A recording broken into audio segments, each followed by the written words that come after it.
breakfast egg muffins.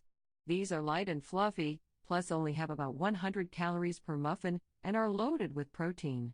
They fill me up and leave me satisfied. This egg muffin recipe is a must in my life when eating healthier. There is nothing worse than being hungry and miserable in my eyes.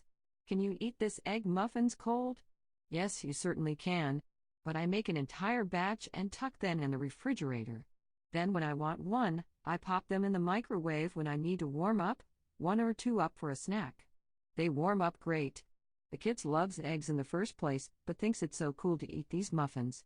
I love that they can pick them up and eat them with no problem. Usually the first pan never makes it through the week, so then I will have to make another batch halfway through the week. Subscribe now for more recipes. Hope you enjoy the egg muffins.